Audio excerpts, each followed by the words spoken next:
Good afternoon, all.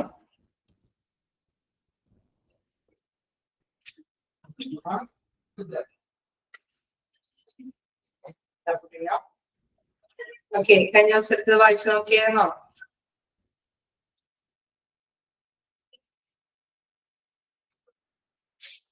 Okay.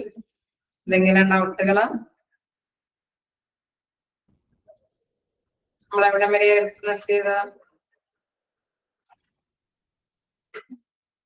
organizing start right?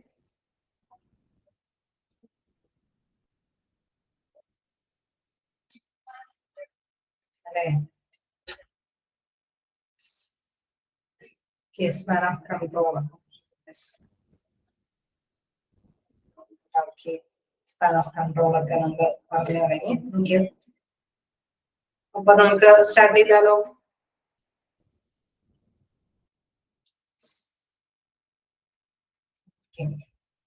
നമ്മള് principles of organising ആണ് start ചെയ്തിരിക്കുന്നതിൽ hierarchy പറഞ്ഞു, span of കൺട്രോളും just പറഞ്ഞു.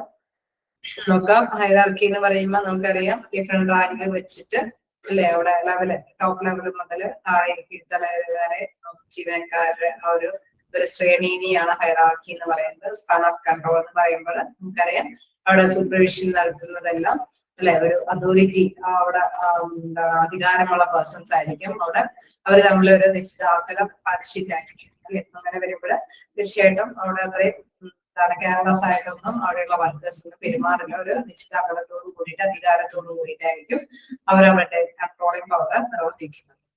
ഇതുവരെയാണ് പറഞ്ഞു നിർത്തിയത്. ഓക്കെ, ശരിയല്ലേ? നമുക്കറിയാം span of control is the number of a subordinate who report directly to manager or leader. അവിടെ തീർച്ചയായിട്ടും നമുക്കറിയാം കീഴുദ്യോഗസ്ഥര് മേലുദ്യോഗസ്ഥര് അല്ലെ, സബോർഡിനേറ്റ് ആണെങ്കിൽ അതായത് കീഴുദ്യോഗസ്ഥര് തീർച്ചയായിട്ടും അവരുടെ റിപ്പോർട്ടുകളൊക്കെ അവരുടെ ലീഡർ അല്ലെങ്കിൽ അവരുടെ മാനേജറിന് കൊടുക്കേണ്ടതായിട്ട് വരും അല്ലെ. അപ്പൊ അതിനെയാണ് നമ്മൾ സ്പാൻ ഓഫ് കൺട്രോൾ എന്ന് വിശേഷിപ്പിക്കുന്നത്. ഓക്കെ, ആ ഒരു അതോറിറ്റി ആർക്കുണ്ടാവുക? കൺട്രോളിംഗ് അതോറിറ്റി മാനേജറിന് അല്ലെങ്കിൽ ലീഡർക്ക് ഉണ്ടായിരിക്കും. അതൊന്ന് ജസ്റ്റ് നോട്ട് ചെയ്ത് പോയിക്കോളൂ കേട്ടോ. Span of control is the number of a subordinate who reports directly to manager or leader.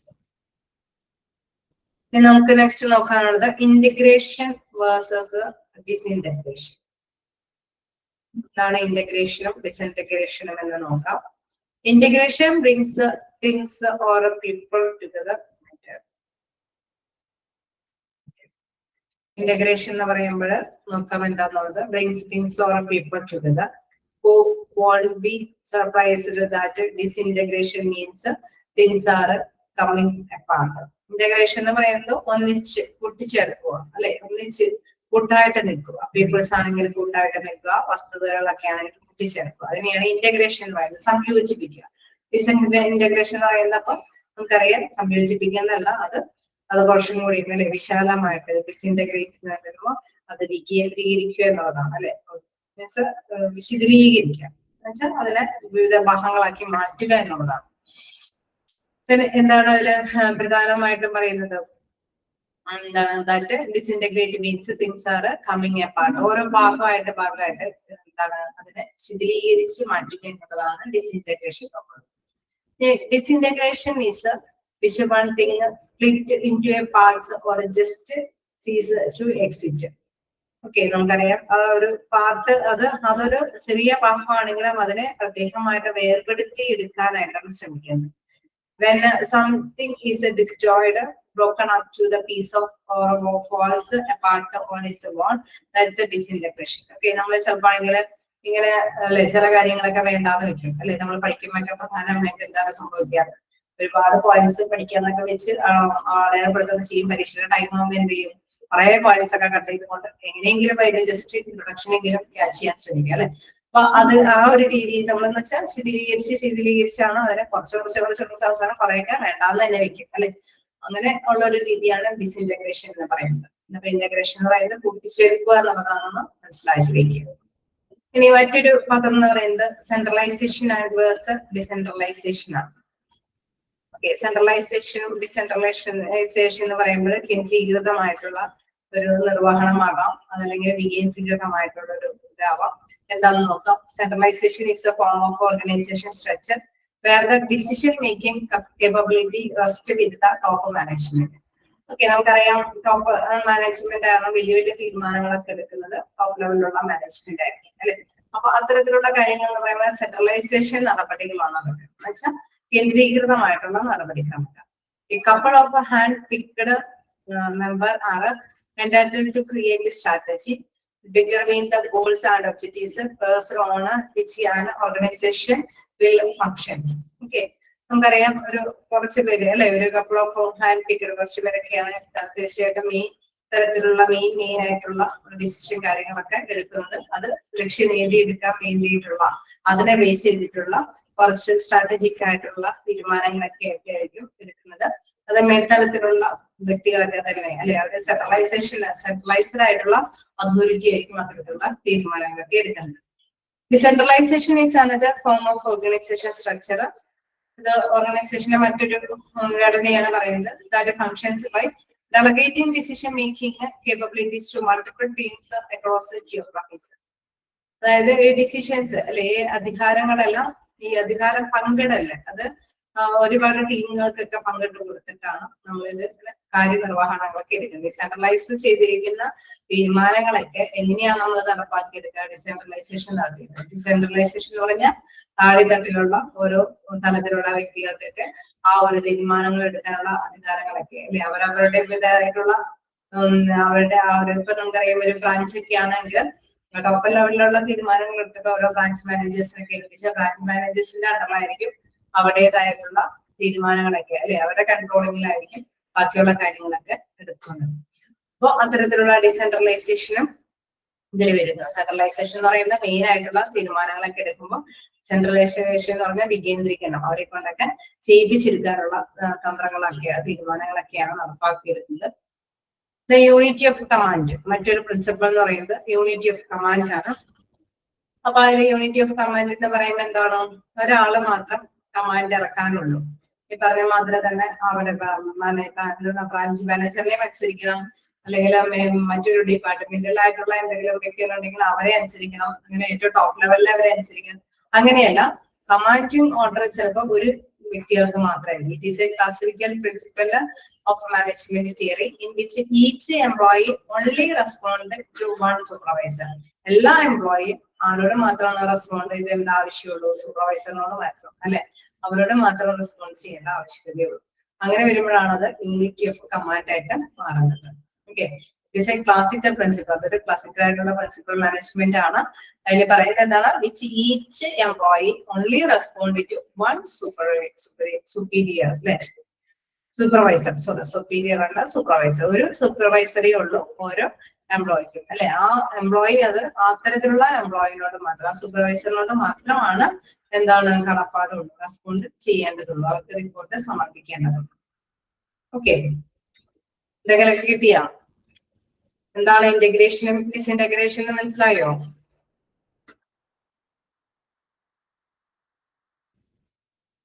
ഓക്കെയാണോ? എന്താണ് ഇന്റഗ്രേഷനും ഡിസ്ഇന്റഗ്രേഷനും കിട്ടിയോ? ഓക്കെ, അതേമാതിരി തന്നെ എന്താണ് നമ്മൾ അടുത്തൊരു പോയിന്റ് പറയുന്നത്, സെൻട്രലൈസേഷൻ വേഴ്സസ് ഡിസെൻട്രലൈസേഷൻ. എന്താണ് സെൻട്രലൈസേഷനും ഡിസെൻട്രലൈസേഷൻ എന്ന് പറഞ്ഞോ? മനസ്സിലായോ? കേന്ദ്രീകൃതമായിട്ടുള്ള ചട്ടക്കൂടാണ് സെൻട്രലൈസേഷൻ. ഡിസെൻട്രലൈസേഷൻ എന്ന് പറയുമ്പോൾ വികേന്ദ്രീകരണമാണ് അല്ലെ. ഇവിടെ ഓരോ ലെവലിൽ വരുമ്പോഴും അവരെ കൊണ്ട് നടപ്പാക്കുക എന്നുള്ളതാണ്. മൊത്തത്തിൽ ഒരു സെൻട്രലൈസേഷൻ ആയിട്ടുള്ള തീരുമാനം ഉണ്ടാവാം, നടപ്പാക്കുന്നത് ഡിസെൻട്രലൈസേഷൻ മോഡലിലായിരിക്കും. ഓക്കെ, ക്ലിയർ ആയോ? ഓക്കെയാണോ? അടുത്തത് യൂണിറ്റി ഓഫ് കമാൻഡ്, ഒരു കമാൻഡിങ് പവർ അല്ലെ. അവിടെ എന്താണ്, each employee only respond to one supervisor, ഒരു സൂപ്പർവൈസറിനോട് മാത്രം റെസ്പോണ്ട് ചെയ്യേണ്ടവരും. ഓക്കെ, അതാണ് യൂണിറ്റി ഓഫ് കമാൻഡ് എന്ന് പറയുന്നത്. ഇനി ഡെലഗേഷൻ, അടുത്തൊരു പ്രിൻസിപ്പൽ ടേം ആണ് എന്താ ഡെലഗേഷൻ എന്നുള്ളത്. എന്താണ് ഡെലിഗേഷൻ എന്ന് പറയുന്നത്? Delegation is an assignment of authority to another person to carry out specific activities. ഒരു നിശ്ചിത ആക്ടിവിറ്റീസ് അല്ലെ, അത് അത് കൈകാര്യം ചെയ്തെടുക്കാൻ വേണ്ടിയിട്ട് എന്താണ് ഒരു പേഴ്സണെ കൊണ്ട് അല്ലെ, ഒരു പേഴ്സണെ കൊണ്ട് ചെയ്യിപ്പിച്ചെടുക്കുന്ന ഒരു അതോറിറ്റി ആയിട്ടുള്ള ഒരു പേഴ്സൺ, ഒരു ഡെലഗേഷൻ അല്ലെ, അധികാരം ഇട്ടുകൊടുക്കുന്നത്. അതായത് ഒരു സ്പെസിഫിക് ആയിട്ട് ഉള്ള കാര്യം ചെയ്തെടുക്കാനായിട്ടുള്ള അധികാരം ഇട്ടുകൊടുക്കുകയാണ് ഒരു പേഴ്സൺ. അങ്ങനെയെങ്കിൽ തീർച്ചയായിട്ടും നമ്മളിപ്പോ എന്തെങ്കിലും ഒരു പ്രൊഡക്ഷൻ യൂണിറ്റ് ആ സംഭവങ്ങൾ ഉത്പാദിപ്പിക്കുന്നത് നിങ്ങളുടെ അതോറിറ്റിയിൽ പെടുന്ന കാര്യമാണ്. ഇത്ര സമയത്തിലുള്ള ഇത്രയും പ്രൊഡക്റ്റ് ഉത്പാദിപ്പിച്ചതാണ് അല്ലെ, അത് എങ്ങനെയെങ്കിലും നിങ്ങൾ ചെയ്യിപ്പിച്ചു കൊടുത്താൽ നിങ്ങളുടെ കീഴിൽ ഇത്രയും ജീവനക്കാരുണ്ട്. അപ്പൊ അധികാരം പങ്കിട്ട് കൊടുക്കുകയാണ് അല്ലെ. അവിടെ നമുക്കറിയാം വലിയ വലിയ സ്ഥാപനങ്ങളൊക്കെ ആകുമ്പോൾ എല്ലാത്തിനും സൂപ്പർവൈസറായിട്ട് ഏറ്റവും ടോപ്പ് ലെവലിലുള്ള ജീവനക്കാർക്കൊന്നും നടക്കാൻ പറ്റില്ല അല്ലെ. അവരെന്ത് ചെയ്യും, അവരുടെ അധികാരങ്ങളൊക്കെ എന്ത് ചെയ്യും, ബ്രാഞ്ച് മാനേജേഴ്സിനൊക്കെ ഏൽപ്പിച്ചു കൊടുക്കും. ബ്രാഞ്ച് മാനേജേഴ്സ് എന്താണ്, അവിടെ അവരുടെ കീഴിലുള്ള വർക്കേഴ്സിനെ കൊണ്ടൊക്കെ അവരെ മേൽനോട്ടൊക്കെ നിർവഹിച്ചുകൊണ്ട് അവരുടേതായിട്ടുള്ള ഗ്രൂപ്പുകളൊക്കെ ചെയ്യും. ഓക്കെ, അതാണ് ഡെലിഗേഷൻ, അധികാരം പങ്കിടല്. Delegation is an assignment of authority to another person to carry out specific activities. എന്തെങ്കിലും സ്പെസിഫിക് ആയിട്ടുള്ള ആക്ടിവിറ്റീസ് നേടിയെടുക്കാൻ വേണ്ടിയിട്ട് അധികാരം പങ്കെടുക്കുക എന്നതാണ് ഡെലിഗേഷൻ കൊണ്ട് അർത്ഥമാക്കുന്നത്. It is the process of എന്താണ് distributing and entrusting work to another person and therefore one of the core concept of management leadership. Okay, അതുകൊണ്ട് തന്നെ നമുക്ക് മനസ്സിലാക്കാനായിട്ടുള്ള കാര്യം എന്ന് പറയുന്നത് ഒരു പഴയകാല ആശയം തന്നെയാണ് മാനേജ്മെന്റിന്റെ ഒരു കൺസെപ്റ്റ് ആണ് ലീഡർഷിപ്പ് എന്ന് പറയുന്നത്. അതായത് ലീഡറായിട്ട് നിന്നുകൊണ്ട് തന്നെ മറ്റുള്ളവരെ കൊണ്ട് കാര്യങ്ങളൊക്കെ ചെയ്യിപ്പിച്ചിരിക്കുന്ന ഒരു പ്രവണത, അതിനെ എന്താന്ന് പറയുന്നത് ഡെലഗേഷൻ എന്ന് നമുക്ക് പ്രത്യേകമായിട്ട് വിശേഷിപ്പിക്കാം. മറ്റുള്ളവരെ കൊണ്ട് ഉത്സാഹത്തോട് കൂടിയിട്ട് വർക്ക് ചെയ്യിപ്പിച്ചെടുക്കാൻ വേണ്ടിയിട്ടുള്ള ഒരു പ്രോസസ്സാണ് ഡെലഗേഷൻ എന്ന് പറയുന്നത്. ഓക്കെ ആണോ? ഓർഗനൈസിങ് എന്നുള്ള ഒരു ഭാഗമാണ് നമ്മൾ നോക്കിയത്. അതിന്റെ കുറച്ച് പ്രിൻസിപ്പിൾസ് ഓഫ് ഓർഗനൈസിങ് ആണ് ഇപ്പൊ എടുത്തത്. ഓക്കെയാണോ? ജസ്റ്റ് വായിച്ചു നോക്കാം.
Integration versus disintegration. Right. Integration brings things or people together. You want to be surprised that disintegration means things are coming apart. അതായത് ഇന്റഗ്രേഷൻ എന്ന് പറയുമ്പോൾ ഒന്നിച്ച് ഒറ്റക്കെട്ടായിട്ട് മുന്നേറുക എന്നുള്ളതാണ് ഇന്റഗ്രേഷൻ എന്ന് പറയുന്നത്. അതായത് നമ്മളിപ്പോ വർക്ക് ചിലപ്പോ ഈ പറഞ്ഞ നമ്മളെ അതോറിറ്റി ഒക്കെ പറഞ്ഞു.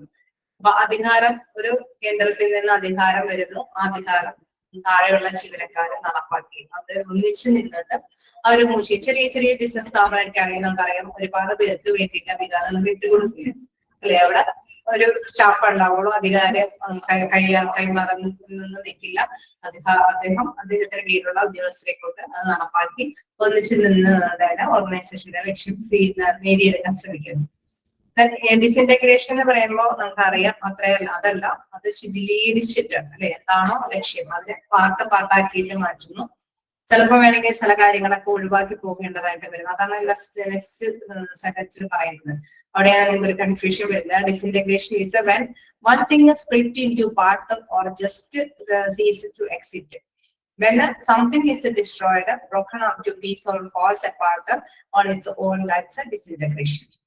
ഓക്കെ, നമ്മളിപ്പോ ചില നിയമവ്യവസ്ഥയുടെ അടിസ്ഥാനത്തിലൊക്കെ ചിലപ്പോ ചില കാര്യങ്ങളൊക്കെ നേടിയെടുക്കാനായിട്ട് അവിടെയുള്ള ഉദ്യോഗാർത്ഥികളെ കൊണ്ട് പരിശ്രമിക്കും. ചിലപ്പോ ചില കാര്യങ്ങൾ അല്ലെ ഇന്ന സെക്ഷൻ വെച്ചുകൊണ്ടുള്ള കാര്യം മാത്രം നോക്കിയാൽ മതി, മറ്റൊന്നും നമ്മളെ ബാധിക്കുന്നില്ല എന്ന് അത് വെച്ചുകൊണ്ട് നമ്മൾ നോക്കേണ്ട കാര്യമില്ല. അപ്പൊ പാർട്ടായിട്ടുള്ള കാര്യങ്ങളൊക്കെ ഉണ്ടാവാം. ഇൻ കേസ് ഒരു സംഭവം തന്നെയാണെങ്കിൽ ചിലപ്പോൾ അതിന്റെ ഒരു ഫിനിഷ്ഡ് യൂണിറ്റിലേക്ക് ഒരു പ്രൊഡക്ഷൻ എത്തിക്കുകയാണെങ്കിൽ നമുക്ക് ചിലപ്പോൾ സെമി ഫിനിഷ്ഡ് വരെ എത്തിക്കേണ്ട ഒരു കാര്യമുള്ളൂ. ബാക്കിത്തെ ഭാഗം അടുത്ത കൂട്ടരാണ്. അത് അടുത്ത അതോറിറ്റി ഉള്ള ഒരു പേഴ്സന്റെ കീഴിലാണ് സബോർഡിനേറ്റിനെ കൊണ്ട് അത് നിർവഹിക്കുന്നത്. സോ അങ്ങനെ സ്പ്ലിറ്റ് ആക്കിയിട്ട് വരുമ്പോൾ തീർച്ചയായിട്ടും എന്താണ് അവിടെ ഡിസെൻട്രലൈസേഷൻ വരുന്നു. അതായത് വികേന്ദ്രീകരണമാണ് അവിടെ നടപ്പാക്കുന്നത്. ചിലപ്പോ ഒരു കാര്യം നടപ്പാക്കുക എന്നുള്ള രീതി അത് മാത്രമാണ് ഒരു കൺസേണിനുള്ള ഡ്യൂട്ടി ആയിട്ട് വരുന്നത്. അടുത്ത കൺസേണിനാണ് അല്ലെ അടുത്ത കാറ്റഗറിയിലുള്ള ഡ്യൂട്ടി കൊടുക്കുന്ന വ്യക്തിക്കാണ് ആ ലെറ്റർ അനുസരിച്ചിട്ടാണ് ആ ലിറ്റിനെ ഫോളോ ചെയ്യേണ്ട കാര്യമായിരിക്കും അവിടെയുള്ള സബോർഡിനേഷന് ഉണ്ടാകുക. ഓക്കെ, അപ്പൊ ഡിസെൻട്രലൈസേഷൻ നടത്തിയിട്ടും നമുക്കറിയാം ഓരോ ഭാഗങ്ങൾ ഫിനിഷ് ചെയ്യാനായിട്ട് സാധിക്കും. അതെല്ലാം ഇന്റഗ്രേറ്റീവ് ആയിട്ടുള്ള രീതിയിൽ നമുക്ക് ഒരു ഗോൾ അച്ചീവ് ചെയ്യാനായിട്ട് ശ്രമിക്കാനായിട്ട് സാധിക്കും. അത് ആ കമ്പനിയുടെ സൈസിലേക്ക് അനുസരിച്ചിട്ട് ചിലപ്പോൾ ഡിസെൻട്രലൈസേഷൻ നടത്തി മാത്രമാണ് അത് സ്വീകാര്യമാക്കാനായിട്ട് പറ്റുള്ളൂ. കാരണം വലിയൊരു കമ്പനിയൊക്കെ ആകുമ്പോൾ ഡിസെൻട്രലൈസേഷൻ അവിടെ വേണ്ടി വരും. സെൻട്രലൈസ്ഡ് ആയിരിക്കും, ഡിസിഷൻസ് ഒക്കെ എടുക്കുന്നത് സെൻട്രലൈസ്ഡ് ആയിരിക്കും, ദെൻ കാര്യങ്ങളൊക്കെ നടപ്പാക്കുന്നത് വികേന്ദ്രീകരണ രീതിയിലായിരിക്കും. ഡിസെൻട്രലൈസേഷൻ അനുസരിച്ചിട്ടായിരിക്കും കേന്ദ്ര കാര്യങ്ങളൊക്കെ നടപ്പാക്കുന്നത്. ഇല്ലേ, എങ്ങനെ വരാൻ സാധ്യതയില്ലേ? വലിയ കമ്പനി വരുമ്പോൾ സെൻട്രലൈസേഷനും ഡിസെൻട്രലൈസേഷനും വരാം. പല തീരുമാനങ്ങളൊക്കെ നടപ്പാക്കുന്നത് സെൻട്രലി അല്ലെ സെൻട്രൽ ബോർഡായിരിക്കും. ഡിസെൻട്രലൈസേഷൻ നടത്തിയിട്ടായിരിക്കും അവര് കാര്യങ്ങളൊക്കെ നടപ്പാക്കി കൊണ്ടുപോകും. ഓക്കെ, ചിലയിടത്ത് ചെറിയ സ്ഥാപനങ്ങളൊക്കെ ആണെങ്കിൽ അവിടെ സെൻട്രലൈസേഷൻ മാത്രമേ ഉണ്ടാവുള്ളൂ. ആ രീതിയിൽ തന്നെ മെയിൻ ആയിട്ടുള്ള ഹെഡ് അവരെ കൊണ്ട് താൻ കീഴിലുള്ള ജീവനക്കാരെ കൊണ്ട് അവരുടെ ജോലികളൊക്കെ ചെയ്യിപ്പിച്ച് ഓർഗനൈസേഷന്റെ ലക്ഷ്യം നേടിയെടുക്കാനായിട്ട് ശ്രമിക്കും. ഓക്കെ, ക്ലിയർ ആയോ എന്താണെന്നുള്ളത്? അപ്പൊ ഇന്റഗ്രേഷൻ എന്ന് പറയുമ്പോഴും ഡിസെൻട്രഗ്രേഷൻ എന്ന് പറയുന്നതും അത് സെൻട്രലൈസേഷൻ എന്ന് പറയുമ്പോഴും ഡിസെൻട്രലൈസേഷൻ എന്ന് പറയുമ്പോഴൊക്കെ ഏകദേശം ഒരു മീനിങ് തന്നെയാണ്. ഇന്റഗ്രേഷൻ എന്ന് പറയുമ്പോൾ കൂട്ടിച്ചേർക്കുക, ഡിസെൻട്രഗ്രേഷൻ എന്ന് പറഞ്ഞാൽ സ്ഥിരീകരിക്കുക. സെൻട്രലൈസേഷൻ എന്ന് പറയുമ്പോൾ എടുത്തിട്ടല്ലോ ഒരു സെൻട്രൽ അതോറിറ്റി, ഡിസെൻട്രലൈസേഷൻ എന്ന് പറഞ്ഞാൽ വികേന്ദ്രീകരണം. ഓക്കെ, ആ രീതി തന്നെയാണ് ഇതിലെ രണ്ടിലും പറയുന്നത്. ഓക്കെ, ക്ലിയർ ആയോ?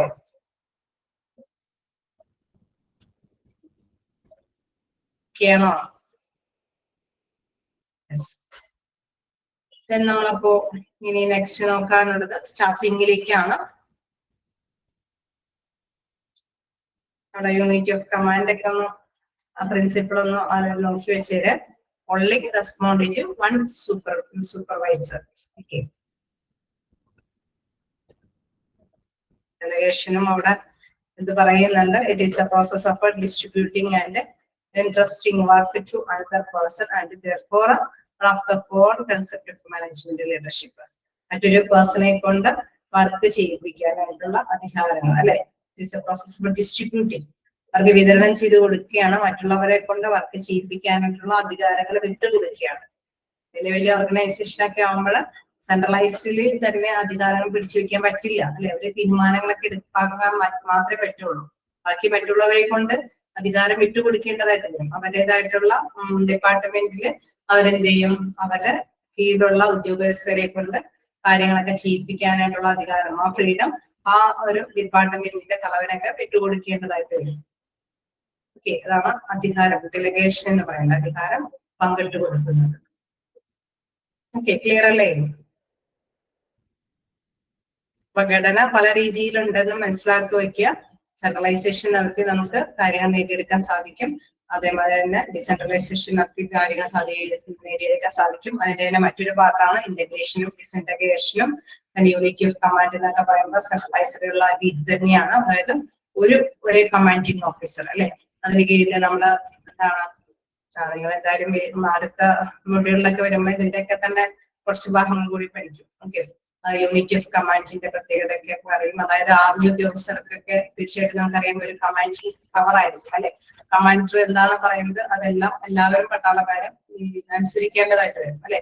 അപ്പൊ അങ്ങനെ യൂണിറ്റ് ഓഫ് കമാൻഡ്, ഒരു കമാൻഡിങ് ഓർഡർ ഒക്കെ ആയിരിക്കും. അത് വളരെ കാര്യങ്ങൾ നേടിയിരിക്കുന്ന സർവീസ് ഓറിയന്റഡ് ആയിട്ടുള്ള ബിസിനസ് ഒക്കെ ഉണ്ടാകും.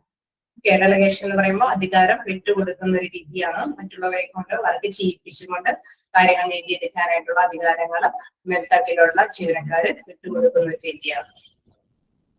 ഓക്കെ അല്ലേ?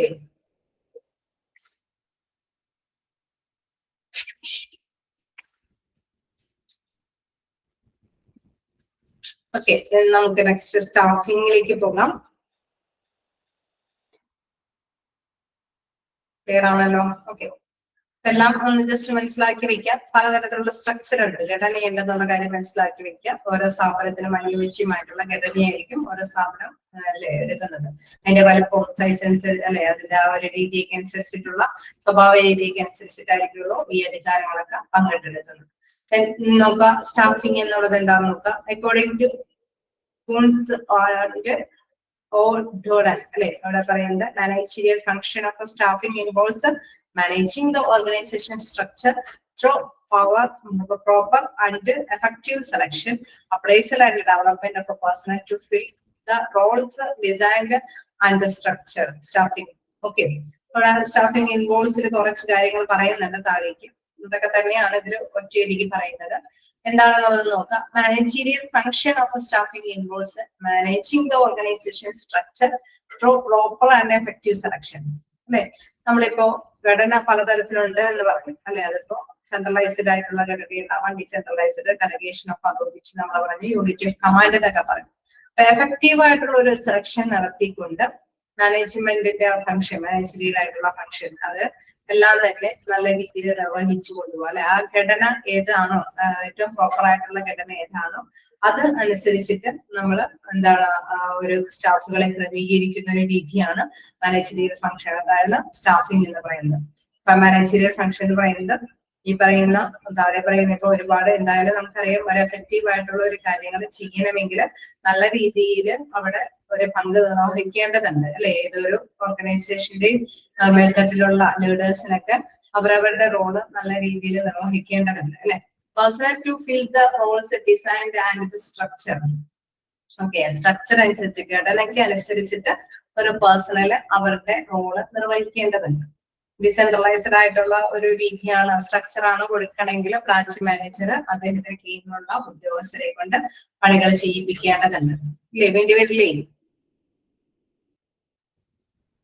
വേണ്ടി വരുമോ? ഞാൻ പറഞ്ഞായിരുന്നു എക്സാമ്പിൾ അല്ലെ. ഡിസെൻട്രലൈസ്ഡ് ആയിട്ടുള്ള ഒരു രീതിയാണെങ്കിൽ അത് നമ്മൾ അതേമാതിരി തന്നെ ഇന്റഗ്രേഷനിൽ നമ്മൾ പറഞ്ഞായിരുന്നു എല്ലാം കൂട്ടിച്ചേർന്ന് കൊണ്ടുപോകണമെന്ന് അല്ലെ. അപ്പൊ ഏത് സ്ട്രക്ചർ ആണോ ആ സ്ട്രക്ചർ അനുസരിച്ചിട്ടുള്ള പേഴ്സൺ അതിന്റെ ആ ഒരു ഘടന അനുസരിച്ചിട്ട് അവരുടെ പങ്ക് നല്ല രീതിയിൽ നിർവഹിക്കേണ്ടതുണ്ട്. അങ്ങനെ വരുമ്പോൾ അങ്ങനെ നിർവഹിക്കണമെങ്കിൽ തീർച്ചയായിട്ടും നമുക്കറിയാം നല്ല രീതിയിൽ മാനേജീരിയൽ ആയിട്ടുള്ള ഫംഗ്ഷൻ അത് കൈകാര്യം ചെയ്തു പോകണം അല്ലെ. അപ്പൊ അതിൽ എന്തൊക്കെയാണ് അതിൽ പെടുന്നത്? Managing the organisation structure through proper and effective selection, appraisal and development of a person to fill the roles designed and the structure. റോളുകളും ഘടനയും ഫലപ്രദമാകുന്നതിന് ഉദ്യോഗാർത്ഥികളെ നല്ല രീതിയിൽ തെരഞ്ഞെടുക്കണം അല്ലെ. നല്ല ഏത് സ്ട്രക്ചർ ആണോ ആ സ്ട്രക്ചർ അനുസരിച്ചിട്ട് തെരഞ്ഞെടുക്കണം. എങ്കിൽ മാത്രമാണ് ആ ഘടനയ്ക്ക് അനുസൃതമായ രീതിയിൽ ഫലപ്രദമായ രീതിയിൽ റിസൾട്ട് നമുക്ക് നേടിയെടുക്കാനായിട്ട് സാധിക്കുള്ളൂ. ഇങ്ങനെ നമ്മൾ റിസൾട്ട് നേടിയെടുക്കേണ്ടി വരുമ്പോൾ ചിലപ്പോഴെങ്കിലും ചില ഡെവലപ്മെന്റ് അല്ലെ കാര്യങ്ങളൊക്കെ ഓരോ ട്രെയിനിങ്ങോ അല്ലെങ്കിൽ അവരുടെ കഴിവ് വികസിപ്പിച്ചെടുക്കാനായിട്ടുള്ള ഒരു അപ്രൈസൽ നടപടികളൊക്കെ സ്വീകരിക്കേണ്ടതായിട്ട് വരും. അപ്പൊ ഇതിനെല്ലാം നമുക്ക് എന്തിൽ പെടുത്താം? സ്റ്റാഫിങ്ങിൽ ഉൾപ്പെടുത്താം. ഓക്കെ, സ്റ്റാഫിംഗ് എന്ന് പറയുമ്പോൾ മനസ്സിലാക്കി വയ്ക്കുക, ഓരോ പേഴ്സണെ കൊണ്ട് ഇന്നത് ചെയ്യിപ്പിച്ചെടുക്കുക അല്ലെ. ഒരു ഘടന അനുസരിച്ചിട്ട് മറ്റുള്ളവരെ കൊണ്ട് അവരുടേതായിട്ടുള്ള വർക്ക് എഫക്റ്റീവ് ആയിട്ടുള്ള രീതിയിൽ ചെയ്യിപ്പിച്ചെടുക്കുക എന്നുള്ളതാണ് പ്രധാനമായിട്ടും സ്റ്റാഫിങ്ങിൽ പറയുന്നത്. ഓക്കെ, ക്ലിയർ ആണോ? ഞാൻ ഇതിന്റെ എല്ലാ വാക്കുകൾ വരുന്നുണ്ട്, നമുക്ക് കുറച്ചും കൂടി മനസ്സിലാവും. എന്താണ് man power planning? It's known as human resource planning. It is involves putting the right number of people at the right place at the right time, doing the right things for which they are situated for the attachment of goals of the organization. Okay, അതായത് നമ്മള് അല്ലെ ഒരു organisation അതിൻ്റെതായിട്ടുള്ള ഒരു ലക്ഷ്യമുണ്ടാവും. അപ്പൊ ആ ലക്ഷ്യം നേടിയെടുക്കാൻ വേണ്ടിയിട്ട് ഒരുപാട് കാര്യങ്ങൾ അത് ചെയ്യേണ്ടതുണ്ട് അല്ലെ. അപ്പൊ അതില് പ്രധാനമായിട്ടും ലക്ഷ്യം നേടിയെടുക്കണമെങ്കിൽ ഓൾമോസ്റ്റ് നമുക്ക് വേണ്ടി വരുന്നത് എന്ത് ജോലിയാണോ ആ ജോലി നേടിയെടുക്കാനായിട്ട് ഒരു അനുയോജ്യനായിട്ടുള്ള ഒരു പേഴ്സണെ കണ്ടെത്തണം അല്ലെ. ഒരു ജോലി ചെയ്ത് നമുക്ക് ഒരു വേക്കൻസി വന്നിട്ടുണ്ട്, ഒരു കമ്പനിയിൽ ഒരു ജോലി വേക്കൻസി വന്നിട്ടുണ്ട്. ആ ജോലി വേക്കൻസി നികത്താനായിട്ട് അനുയോജ്യനായ ഒരു പേഴ്സണെ കണ്ടെത്തുകയാണെങ്കിൽ നമുക്കറിയാം തീർച്ചയായിട്ടും വേറെ പ്രശ്നങ്ങളൊന്നും ഇല്ലാതെ മറ്റൊരു ജീവനക്കാരോടൊപ്പം തന്നെ അദ്ദേഹത്തിന്റെ വർക്ക് ചെയ്തിട്ട് ഓർഗനൈസേഷന്റെ ലക്ഷ്യം നേടിയെടുക്കാൻ സാധിക്കും ഇല്ലേ, സഹായിക്കുകയും ഇല്ലേ അല്ലെ. അപ്പൊ മാൻ പവർ പ്ലാനിങ് ആണ് ഏറ്റവും മോസ്റ്റ് ആയിട്ട് നമ്മൾ ശ്രദ്ധിക്കേണ്ട ഒരു കാര്യം അല്ലെ. It is known as human resource planning. Man power പ്ലാനിങ്ങിന്റെ മറ്റൊരു പേര് എന്ന് പറയുന്നത് എന്ത് പറയാം, ഹ്യൂമൻ റിസോഴ്സ് പ്ലാനിങ്. മനുഷ്യന്റെ വിഭവശേഷിയെ കുറിച്ച് പ്ലാൻ ചെയ്യുക. It involves putting the right number of people at the right place at the right time. അല്ലെ, നമ്മൾ ഇതിൽ പ്രധാനമായിട്ടും ഈ ഹ്യൂമൻ റിസോഴ്സ് പ്ലാനിങ്ങിൽ ഉണ്ടായിരിക്കുന്ന പ്രധാനമായിട്ടുള്ള കാര്യങ്ങൾ വേക്കൻസി വരുമ്പോൾ അനുയോജ്യനായിട്ടുള്ള ഒരു പേഴ്സണെ അനുയോജ്യമായ സമയത്ത് നമുക്ക് കണ്ടെത്താനായിട്ട് കഴിയും. ഓക്കെ, ആ അനുയോജ്യമായിട്ടുള്ള പേഴ്സൺ എന്ന് പറയുമ്പോൾ നമുക്കറിയാം മതിയായ ക്വാളിഫിക്കേഷൻ, മതിയായ സ്കില്ലോടുള്ള ഒരു പേഴ്സൺ. അങ്ങനെയുള്ള പേഴ്സണെ കൊണ്ടു നിയോഗിച്ചാൽ മാത്രമാണ് അവിടത്തെ വേക്കൻസി ഫില്ല് ചെയ്ത് അവന്റെ ആ ഒരു ഒഴിവുകൊണ്ട് ഉണ്ടാവുന്ന നഷ്ടങ്ങളൊന്നും ഉണ്ടാവാതെ അവന്റെ ആ ഒരു പുതിയ എംപ്ലോയിയുടെ കഴിവുകൊണ്ട് തന്നെ ആ പഴയ എംപ്ലോയിയുടെ എല്ലാ നഷ്ടങ്ങളും നേടിയെടുക്കാനായിട്ട് സാധിക്കുകയുള്ളൂ. ഓക്കെ, അതായത് കഴിവുറ്റ വ്യക്തിയെ തന്നെ കണ്ടെത്തണം എന്നുള്ളതാണ് മോസ്റ്റ് ആയിട്ടുള്ള ഇമ്പോർട്ടന്റ് ആയിട്ടുള്ള ഒരു കാര്യം അല്ലെ. ജോലിക്ക് അനുയോജ്യമായിട്ടുള്ള പേഴ്സണെ കണ്ടെത്തുക. It involves putting the right number of people at the right place. അത് എപ്പോഴെങ്കിലും കണ്ടെത്തിയാൽ പോരാ അല്ലെ. ഒരുപാട് നാളുകൾക്ക് ശേഷം കണ്ടെത്തി കഴിഞ്ഞാൽ അവിടെ ബാക്കിയുള്ള ജീവനക്കാരൊക്കെ ബേർഡൻ ആവും അല്ലെ. അവരുടെ കഴിവും കൂടി നഷ്ടപ്പെട്ടു പോകാനായിട്ടുള്ള സാധ്യതയുണ്ട്. കാരണം ഉത്തരവാദിത്വം കൂടി വരുന്നത് കൊണ്ട്. സോ കറക്റ്റ് ആയിട്ടുള്ള സമയത്ത് കറക്റ്റ് ആയിട്ടുള്ള പ്ലേസിൽ കറക്റ്റ് ആയിട്ടുള്ള പേഴ്സണെ കണ്ടെത്തുക എന്നുള്ളതാണ് പ്രധാനപ്പെട്ട കാര്യം. അത് എങ്ങനെയാണ് നൽകുന്നത്? തീർച്ചയായിട്ടും നമുക്കറിയാം പവർ പ്ലാനിങ് കറക്റ്റ് ആയിട്ട് നിർവഹിക്കുമ്പോഴാണ് അത് നിർവഹിക്കാനായിട്ട് സാധിക്കുന്നത്. which they are situated for the attachment of goals of the organization. അവരെന്തിനു വേണ്ടിയിട്ടാണ് ഇത്തരത്തിലുള്ള പേഴ്സണെ കണ്ടെത്തുന്ന ഓർഗനൈസേഷന്റെ ലക്ഷ്യം നേടിയെടുക്കാൻ വേണ്ടിയിട്ടാണ് ഈ പേഴ്സണെ ഇവിടെ നിയോഗിക്കുന്നത്. അപ്പൊ മാൻ പവർ പ്ലാനിങ്ങിലെ ഏറ്റവും മോസ്റ്റ് ആയിട്ടുള്ള കാര്യമാണ് തന്നെ ഈ മാൻ പവർ പ്ലാനിങ്ങിൽ നമ്മളിപ്പോ ഒരു വേക്കൻസി വരുമ്പോൾ ഏത് പേഴ്സണെയാണ് കണ്ടെത്തുക എന്നുള്ളതാണ് മോസ്റ്റ് ആയിട്ട് ഇമ്പോർട്ടന്റ് ആയിട്ടുള്ള കാര്യം. ഏത് യോഗ്യത, എത്ര എക്സ്പീരിയൻസ്, എത്ര അല്ലെ ഫിസിക്കൽ എന്തെങ്കിലും സ്റ്റാമിനയൊക്കെ വേണമെങ്കിൽ അത്. അപ്പൊ കൃത്യമായിട്ടുള്ള ഒരു ഡിസിഷൻ അവിടെ ഉണ്ടായിരിക്കും. മാൻ പവർ പ്ലാനിങ്ങിനെ കുറിച്ചുള്ള ഒരു ഡിസിഷൻ അവിടെ ഉണ്ടായിരിക്കും. കാരണം അങ്ങനെ ഡിസിഷൻ എടുത്തു കഴിയുമ്പോൾ നമുക്കറിയാം വ്യക്തികളെ നമ്മൾ കണ്ടെത്തേണ്ടതുണ്ട്. ഇതിന് അനുയോജ്യമായിട്ടുള്ള ഒരുപാട് വ്യക്തികളെ കണ്ടെത്തണം അല്ലെ. Recruitment, selection and placement. അടുത്തൊരു കാര്യം എന്ന് പറയുന്നത് റിക്രൂട്ട്മെന്റ്, സെലക്ഷനും പ്ലേസ്മെന്റും ആണ്. അതായത് അനുയോജ്യമായിട്ടുള്ള പേഴ്സൺസിനെ കണ്ടെത്തുന്നത്, അപ്ലിക്കേഷൻസ് കണ്ടെത്തുന്നതാണ് ഇതിൽ പറയുന്നത് റിക്രൂട്ട്മെന്റ് എന്ന് പറയുന്നത് അല്ലെ. റിക്രൂട്ട്മെന്റ് നടത്തുക എന്ന് പറയുന്നത് എന്താണ്? ഒരുപാട് പേഴ്സൺസ് റിക്രൂട്ട്മെന്റുകളിലേക്ക് തയ്യാറാവും അല്ലെ. കാൻഡിഡേറ്റ്സ് വരും. അതിൽ നിന്ന് സെലക്ട് ആയവർക്ക് മാത്രമാണ് അപ്പോയിന്റ്മെന്റുകൾ കിട്ടുള്ളൂ. അത് ചിലപ്പോഴെങ്കിൽ ടെമ്പററി അപ്പോയിന്റ്മെന്റ് ആയിരിക്കും അല്ലെ. പിന്നെയും നല്ല രീതിയിൽ ഇന്റർവ്യൂ ഒക്കെ നടത്തി അവരെ പെർമനന്റ് ആക്കുകയുള്ളൂ. അപ്പൊ അതിലുള്ള റിക്രൂട്ട്മെന്റ് നടപടികളൊക്കെ ഉണ്ട്. അപ്പൊ മാൻ പവർ പ്ലാനിങ് ആണ് ഫസ്റ്റ് മോസ്റ്റ്ലി മനസ്സിലാക്കേണ്ടത്. അതിനുശേഷമാണ് recruitment. Recruitment is the process of activity. എന്താണ് റിക്രൂട്ട്മെന്റ് എന്നാണ് ഇവിടെ വിവരിക്കുന്നത്. Recruitment is the process of activity seeking out, finding and hiring candidates four A specific position of job. ഈ പറഞ്ഞ specific ആയിട്ടുള്ള അല്ലെ, നമ്മൾ ഹ്യൂമൻ ബീയിങ് റിസോഴ്സ് പ്ലാനിങ്ങിനെ കണ്ട സ്പെസിഫിക് ആയിട്ടുള്ള ജോലിയിലേക്ക് അനുയോജ്യമായിട്ടുള്ള പേഴ്സൺസിനെ കണ്ടെത്തുക എന്നുള്ളതാണ് റിക്രൂട്ട്മെന്റ് നടപടിയോട് ഉദ്ദേശിക്കുന്നത്. The recruitment definition includes the entire hiring process from inspection to the individual's recruitment integration in the company. കമ്പനിയോട് കൂട്ടിച്ചേർക്കുന്നത് വരേക്കും ആ കുട്ടിനല്ലേ ആ ഒരു എംപ്ലോയിനെ അവിടെ ഹയർ ചെയ്യുന്ന പ്രോസസ്സുകൾ എല്ലാം തന്നെ ഇതിൽ പെടും, റിക്രൂട്ട്മെന്റിലേക്ക് പെടുന്നതാണ്. Okay, but recruitment definition includes the entire hiring process from inspection to the individual.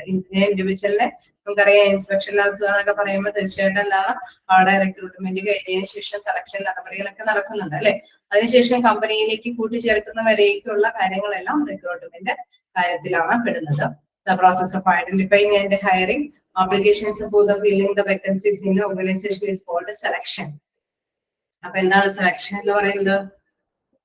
അതായത് ഹയർ ചെയ്തിരിക്കുന്ന ആപ്ലിക്കേഷനിൽ നിന്ന് അല്ലെ നല്ല മതിയായിട്ടുള്ള പേഴ്സണെ കണ്ടെത്തി ആ വേക്കൻസി ഫില്ല് ചെയ്യുന്നതിനെയാണ് എന്തെന്ന് പറയുന്നത് സെലക്ഷൻ എന്ന് പറയുന്നത്. ആദ്യം തന്നെ ഒരു റിക്രൂട്ട്മെന്റ് പ്ലാൻ ഉണ്ടായിരിക്കണം. അതായത് മാൻ പവർ പ്ലാനിങ്, എന്താണ് ജോലി അനുയോജ്യമായിട്ടുള്ള ഒരു പേഴ്സണെ വേണമെന്നുള്ളൊരു പ്ലാനിങ് ഉണ്ടായിരിക്കണം. ദെൻ റിക്രൂട്ട്മെന്റ്, ആ ഒരു ജോലി ഓപ്പർച്യൂണിറ്റിയിലേക്ക് മതിയായ ആപ്ലിക്കേഷൻസ് കണ്ടെത്തേണ്ടതുണ്ട്. അതിനെയാണ് നമ്മൾ റിക്രൂട്ട്മെന്റ് പറയുന്നത്. ദെൻ അതിനുശേഷം നമുക്കറിയാം എന്താണ് സെലക്ഷൻ കാര്യങ്ങൾ. സെലക്ഷൻ കാര്യങ്ങൾ എന്ന് പറയുമ്പോൾ അനുയോജ്യമായിട്ടുള്ള പേഴ്സൺ തന്നെയാണെന്ന് കണ്ടെത്തുക അല്ലെ. Identify and hiring applicants for filling the vacancies. Organization is called selection. Okay, നമ്മൾ മതിയായ ആപ്ലിക്കേഷൻ സ്വീകരിച്ചതിൽ നിന്നും വേക്കൻസി ഫില്ല് ചെയ്യാനായിട്ടുള്ള പേഴ്സണെ കണ്ടെത്തുകയാണ് എന്തെന്ന് പറയുന്നത് സെലക്ഷൻ എന്ന പ്രൊസീജിയറിൽ പറയുന്നത്. ഇപ്പൊ 2-3 കുഞ്ഞു കാര്യങ്ങളൊക്കെ ഓർത്ത് വെച്ച് നോട്ട് ചെയ്ത് പോവുക. എന്താണ് സെലക്ഷൻ എന്നുള്ളത് ഇവിടെ പറയുന്നുണ്ട്. അതുമാത്രം തന്നെ റിക്രൂട്ട്മെന്റ് ഡെഫിനിഷനും ഇവിടെ പറയുന്നുണ്ട്. ഓക്കെ, കിട്ടിയോ?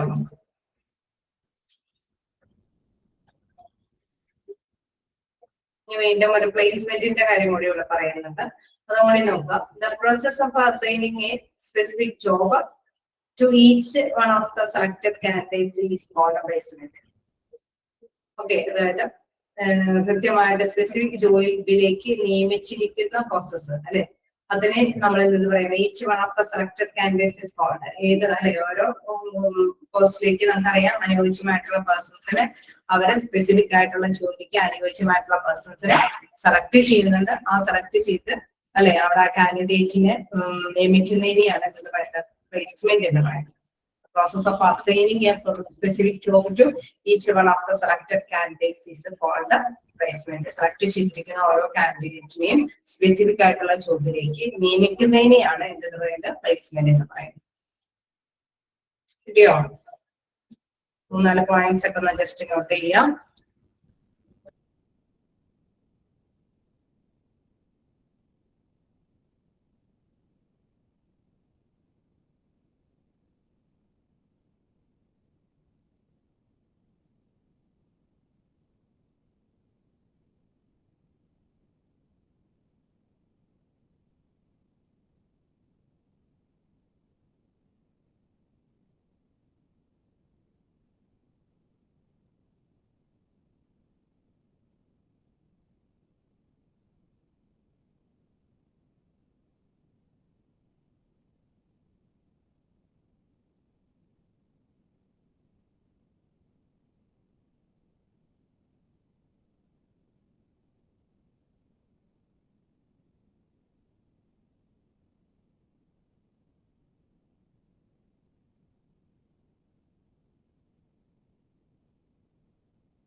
കിട്ടിയോ? എന്തെങ്കിലും പോയിന്റ് കിട്ടാത്തതുണ്ടോ?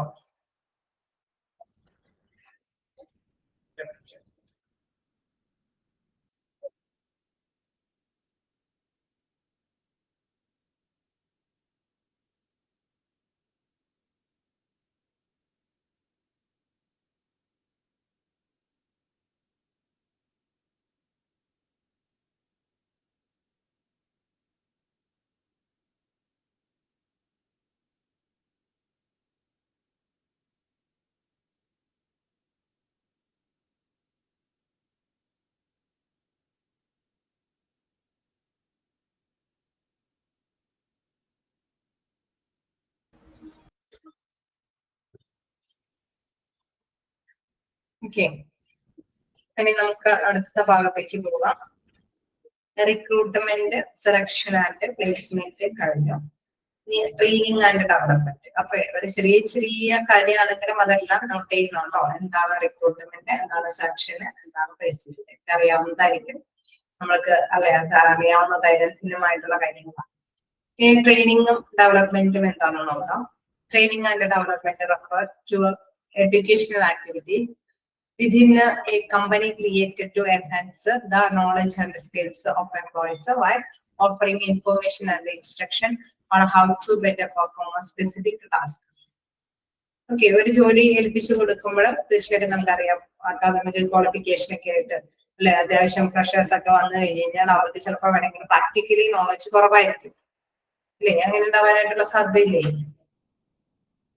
ക്വാളിഫിക്കേഷൻ ഒക്കെ ആയിട്ടായിരിക്കും നമ്മളിപ്പോ ഹയർ ചെയ്ത് അപ്പോയിന്റ്മെന്റ് ഒക്കെ കൊടുക്കുന്നത്, പക്ഷെ പ്രാക്ടിക്കൽ നോളജ് ചിലപ്പോൾ വേണമെങ്കിൽ അവർക്ക് കുറവായിരിക്കും അല്ലെ.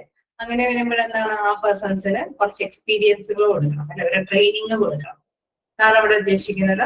എന്താണ് ട്രെയിനിങ് ആൻഡ് ഡെവലപ്മെന്റ് എന്ന് പറയുന്നത്? ഒരു എഡ്യൂക്കേഷണൽ ആയിട്ടുള്ള ഒരു ആക്ടിവിറ്റി ആണ്. ഓക്കെ, ട്രെയിനിങ് കൊടുക്കേണ്ടതായിട്ട് വരും. ഇതേ കമ്പനി ക്രിയേറ്റഡ് അല്ലെ, കമ്പനി തന്നെയാണ് ആ ട്രെയിനിങ് ആക്ടിവിറ്റി സൃഷ്ടിക്കുന്നത്. എന്തിനു വേണ്ടിയിട്ടാണ്? തൊഴിലാളികളുടെ അറിവും കഴിവും അത് വികസിപ്പിച്ചു കൊണ്ടുവരാൻ അല്ലെ. Enhance the knowledge and skill of employee while offering information and instruction on how to better perform specific task. അതായത് ആ ജോലി നല്ല രീതിയിൽ പെർഫോം ചെയ്യാൻ അല്ലെ, നല്ല രീതിയിൽ തന്നെ അവരെ കൊണ്ട് വർക്ക് ചെയ്യിപ്പിക്കാനായിട്ട് ആവശ്യമായിട്ടുള്ള അറിവ് അല്ലെങ്കിൽ ഇൻസ്ട്രക്ഷൻസ്, നിർദ്ദേശങ്ങളൊക്കെ ലഭ്യമാകുന്നതിന് വേണ്ടിയിട്ട് കമ്പനി തന്നെ അവർക്ക് പ്രൊവൈഡ് ചെയ്യുന്ന ഒരു എന്താണ് നോളജ് സ്കില്ലും നിറഞ്ഞ അറിവും കഴിവുകളും നിറഞ്ഞ ഒരു പാക്കേജ് ആണ് എന്ന് പറയുന്നത് ട്രെയിനിങ് എന്ന് പറയുന്നത്, അല്ലെങ്കിൽ ട്രെയിനിങ് ആൻഡ് ഡെവലപ്മെന്റ് എന്ന് വിശേഷിപ്പിക്കുന്നത്. കേരള തന്നെ പലതരത്തിലുള്ള കാര്യങ്ങളുണ്ട്. ഷോർട്ട് ടൈം ആയിട്ടുള്ള ട്രെയിനിങ് ഉണ്ട്, ലോങ് ടൈം ഉണ്ട്. അതൊക്കെ ഇങ്ങനെ വ്യത്യസ്തമായിട്ടുള്ള കുറെ കാര്യങ്ങളുണ്ട്. പക്ഷെ ഒരു കാര്യം മനസ്സിലാക്കുക, ട്രെയിനിങ് ആൻഡ് ഡെവലപ്മെന്റ് എന്ന് പറയുന്നത് അവിടെയുള്ള എംപ്ലോയീസിന്റെ നോളജ് അല്ലെങ്കിൽ സ്കില്ല് അത് ഡെവലപ്പ് ചെയ്തെടുക്കാൻ വേണ്ടിയിട്ട് കമ്പനി അവർക്ക് വേണ്ടിയിട്ട് അല്ലെ, അവരുടെ പെർഫോമൻസ് വളർത്തിയെടുക്കാൻ വേണ്ടിയിട്ട് അവർക്ക് വേണ്ടിയിട്ട് ചെയ്തു കൊടുക്കുന്ന ഒരു സേവനമാണ് എന്ന് പറയുന്നത് ട്രെയിനിങ് ആൻഡ് ഡെവലപ്മെന്റ് എന്ന് പറയുന്നത്. ഓക്കെ ഓക്കെ, ക്ലിയർ അല്ലേ? അല്ലേ? ഇനി വീണ്ടും എന്താണ് ട്രെയിനിങ് ആൻഡ് ഡെവലപ്മെന്റിന്റെ പ്രത്യേകമായിട്ടുള്ള വേർതിരിക്കുന്നത് നോക്കാം. Training is A short term reactive process made for operative and process, while development is a design as a continuous proactive process made for executive. Okay, അതായത് training എന്ന് പറയുന്ന ഒരു ഓപ്പറേറ്റീവ് ആയിട്ടുള്ള അല്ലെ പ്രോസസ് മീൻസ് ഓപ്പറേറ്റീവ് ആൻഡ് എന്താണ് process, development is design continuous proactive അല്ലെ. അതെന്ന് പറയുന്നത് ട്രെയിനിങ് പീരീഡ് എന്ന് പറഞ്ഞ കുറച്ച് നാളത്തേക്ക് കൊടുക്കുകയാണ് അല്ലെ. അത് ഇപ്പൊ സ്റ്റാർട്ടിങ് ഒക്കെ വരുമ്പോൾ ട്രെയിനിങ് പീരീഡ് കൊടുത്ത് അവർ ജോലിയിലേക്ക് പ്രവേശിച്ചു. ഓക്കെ, അവര് പിന്നെ ജോലിയിലേക്ക് പോവുകയാണ്. അത് ഒരു ഓപ്പറേറ്റീവ് ആയിട്ടുള്ള ഒരു പ്രോസസ്സാണ് ആ ഒരു ട്രെയിനിങ് പ്രോസസ്സ്. ഒരു ഷോർട്ട് ടൈം ആയിട്ടുള്ള ഒരു കാലയളവിലാണ് ട്രെയിനിങ് കൊടുക്കുന്നത്. അതേസമയം ഡെവലപ്മെന്റ് എന്ന് പറയുന്നത് ഒരു കണ്ടിന്യൂസ് പ്രൊയാക്റ്റീവ് ആയിട്ടുള്ള പ്രോസസ്സാണ്. എന്ന് വെച്ചാൽ പുതിയ ഇന്നോവേറ്റീവ് ആയിട്ടുള്ള കാലഘട്ടത്തിൽ എന്തെങ്കിലുമൊക്കെ പുതിയ ഇംപ്ലിമെന്റേഷൻ ഒക്കെ വരുമ്പോൾ എന്തെങ്കിലും ഡെവലപ്മെന്റ് സ്കില്ല് അല്ല അവരുടെ നോളജ് വിവരങ്ങൾ അല്ലെങ്കിൽ അവരുടെ കഴിവ് വികസിപ്പിച്ചു കൊണ്ടുവരാനായിട്ടുള്ള പ്രോസസ്സാണ് എന്ത് ഡെവലപ്മെന്റ് പ്രോസസ്സ് ഉണ്ടായത്. ഓക്കെ, അവിടെ ഈ training employee aim is to develop a total personality. തീർച്ചയായിട്ടും മൊത്തത്തിലെ പേഴ്സണൽ വ്യക്തിത്വ വികസനങ്ങളാണ് ലക്ഷ്യപ്പെടുന്നത് training employee. Okay, in training the initiative is taken by the management with the objectives of meeting to present need of an employee. Okay, അതായത് ഇപ്പോഴത്തെ ആവശ്യത്തിന് വേണ്ടിയിട്ട് മാത്രമാണ് ട്രെയിനിങ്. ഒരു കയറുമ്പോൾ തന്നെ ഒരു ട്രെയിനിങ് കൊടുക്കുക എന്നൊക്കെ പറയുന്നത് ഇപ്പോഴത്തെ കണ്ടിന്യൂസ് ആയിട്ടുള്ള ഇപ്പോഴത്തെ ഒരു ജോലിയുമായി ബന്ധപ്പെട്ട് അവർക്ക് ഒരു ഫെമിലാരിറ്റീസ് അല്ലെ, അവിടെ സഹപ്രവർത്തകരായിട്ടും അവരുടെ ഡ്യൂട്ടിയുമായിട്ടൊക്കെ ഒരു നല്ല സഹവർത്തിത്വം ഉണ്ടാവാൻ വേണ്ടിയിട്ടൊക്കെയാണ് ട്രെയിനിങ് പ്രോഗ്രാംസ് കൊടുക്കുന്നത്.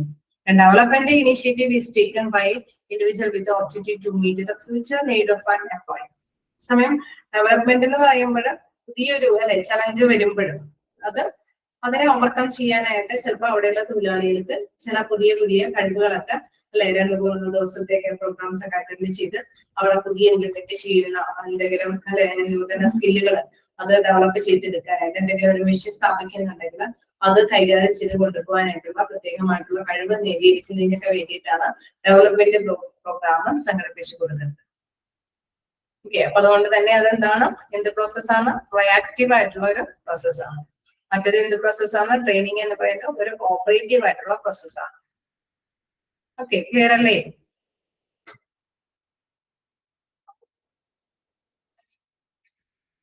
ഓക്കെ അല്ലേ?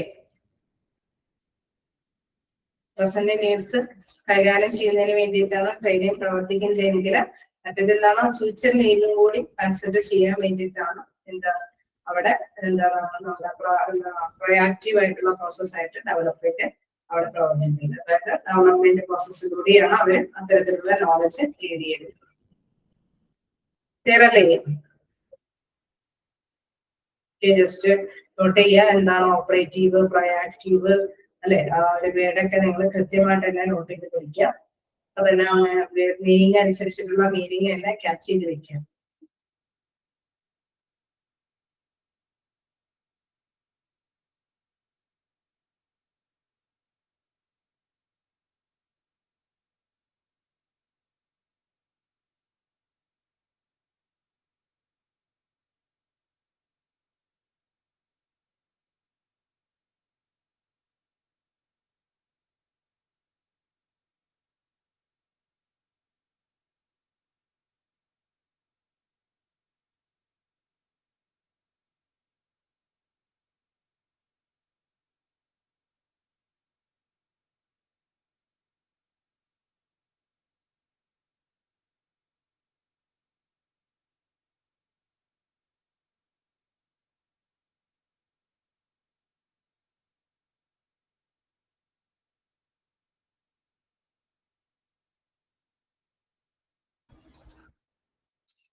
ഓക്കെ അല്ലേ? ഇനി അടുത്തൊരു ടേം നോക്കാം, റെമ്യൂണറേഷൻ.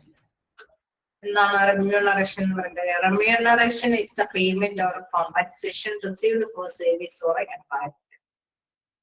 ഓക്കെ, ഒരു തൊഴിൽ അല്ലെങ്കിൽ ഒരു സേവനം ചെയ്യുന്നതിന് പാരിതോഷികമായിട്ട് കിട്ടുന്ന ഒരു പേയ്മെന്റിനെയാണ് റെമ്യൂണറേഷൻ എന്ന് പറയുന്നത്. അല്ലെ, ഒരു കോമ്പൻസേഷൻ, ഒരു അല്ലെ അത്യാവശ്യം സേവനം ചെയ്യുന്നതിന് ലഭിക്കുന്ന പ്രതിഫലം അല്ലെങ്കിൽ നഷ്ടപരിഹാരം എന്നൊക്കെ പറയാം. നഷ്ടപരിഹാരം എന്ന് പറഞ്ഞാൽ ചെയ്യുന്ന കൂലിക്ക് ഒരു പ്രതിഫലം അല്ലെ, അതിനെയാണ് നമ്മൾ എന്ന് പറയുന്നത് റെമ്യൂണറേഷൻ.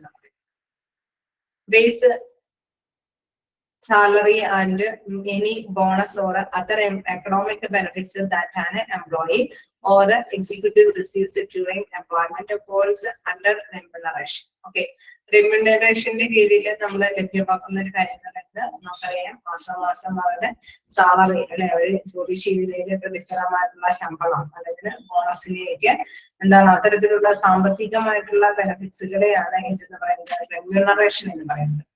റെമ്യൂണറേഷൻ എന്ന് പറയുന്നത് ഒരു തൊഴിലാളി ഒരു വർക്ക് ചെയ്യുന്നതിന് ഒരു പ്രതിഫലം അല്ലെ, അതാണ് റെമ്യൂണറേഷൻ. അതൊരു കോമ്പൻസേഷൻ എന്ന് നമുക്ക് വേണമെങ്കിൽ വിശേഷിപ്പിക്കാം.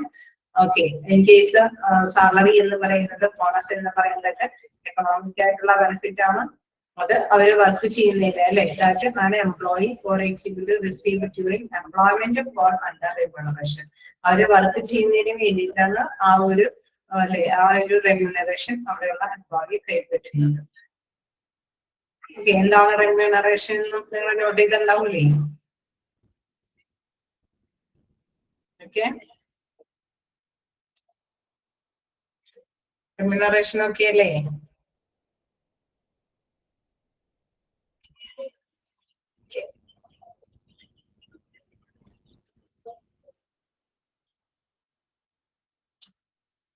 അടുത്തൊരു ഇതെന്ന് പറയുന്നത് ടേം എന്ന് പറയുന്നത് പെർഫോമൻസ് അപ്രൈസൽ.